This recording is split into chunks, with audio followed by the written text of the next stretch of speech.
Avez-vous déjà vécu cette scène étonnante? Vous embrassez un de vos enfants ou vous vous amusez ensemble et d'un coup, le reste de la tribu court vers vous en vous disant «Et nous alors, tu nous as oubliés?» ou bien une phrase similaire vous faisant comprendre que eux aussi ont besoin de votre amour et de votre présence. Quel parent n'a jamais entendu un de ses enfants grogner car vous avez passé un moment privilégié avec son frère ou sa sœur? Comment avez-vous réagi? Qu'avez-vous dit à votre enfant à ce moment-là?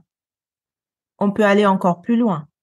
Avez-vous l'impression que l'un de vos enfants vous reproche très souvent d'aimer plus ses frères et sœurs que lui? Vous commencez à vous poser de sérieuses questions. L'attitude et le changement de comportement de cet enfant vous inquiètent. Le thème de ce jour traite de la jalousie entre frères et sœurs. Écoutez votre épisode jusqu'à la fin pour enfin savoir comment distinguer les deux types de jalousie et quelle attitude adopter lorsque la situation se présente à vous.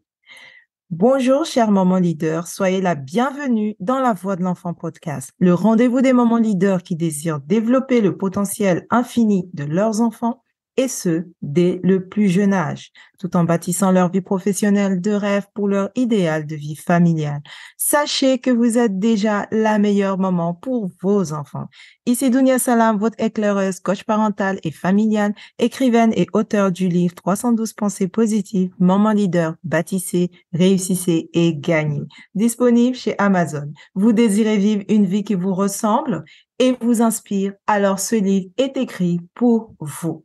Ma mission est d'accompagner les mamans leaders ayant choisi d'emprunter le chemin de leur destinée à restaurer leur relation mère-enfant, à expérimenter une parentalité sereine et à guider leurs propres enfants à libérer leur plein potentiel afin qu'ils deviennent tout simplement des leaders responsables et épanouis. Oui, vos enfants sont les leaders de demain. Ce sont eux qui vont diriger nos sociétés demain. Ne l'oubliez pas. Alors, autant s'y prendre très tôt et les préparer pour cette grande responsabilité. Nous sommes à notre 38e épisode, saison 2, dédié à la libération du potentiel de vos enfants. Soyez attentifs et prenez des notes si possible. Distinguez les deux types de jalousie. La jalousie naturelle, qu'on pourrait qualifier de jalousie d'amour sincère.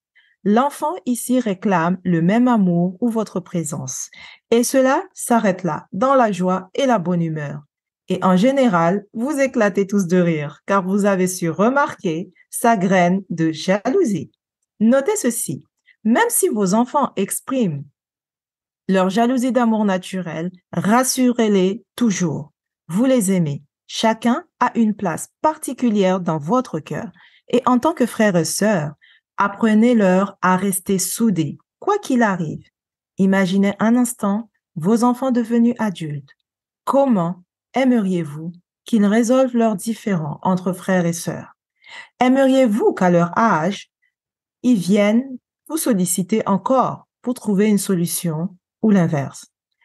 Voyons maintenant l'autre catégorie de jalousie. La jalousie nuisible et destructrice.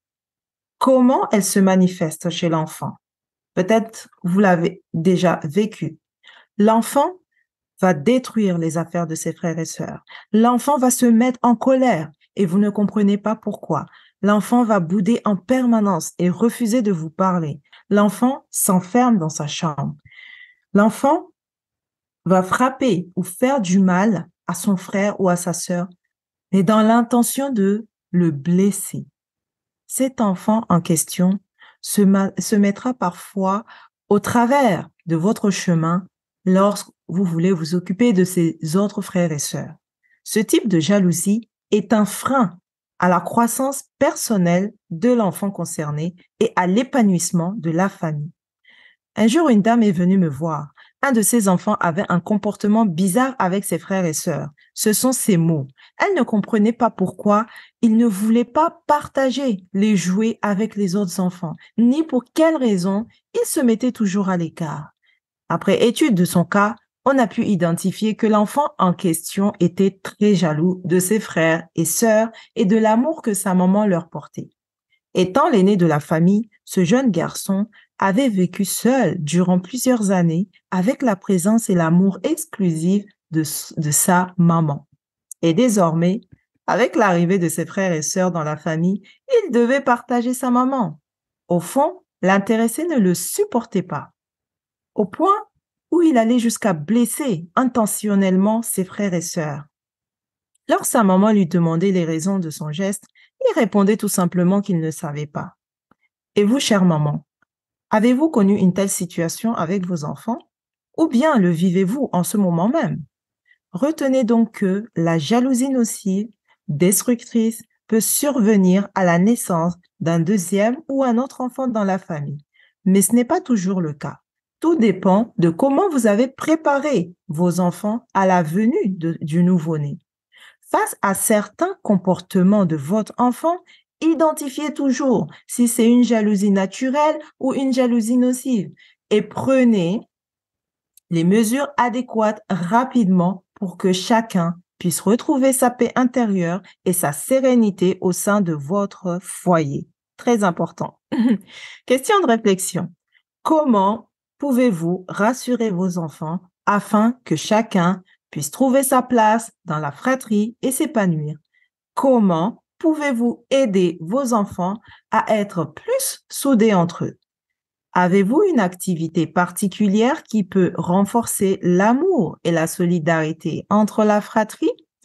Rejoignez notre groupe privé Telegram ou WhatsApp afin de partager vos réponses avec les autres mamans leaders.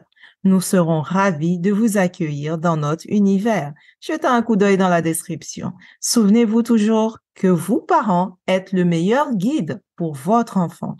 Alors, agissez dans l'amour et la bienveillance avec vos enfants leaders.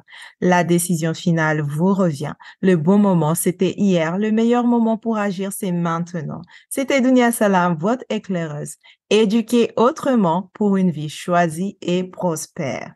À la semaine prochaine. Bye bye. C'est un plaisir de partager ces enseignements avec vous. Merci de votre écoute.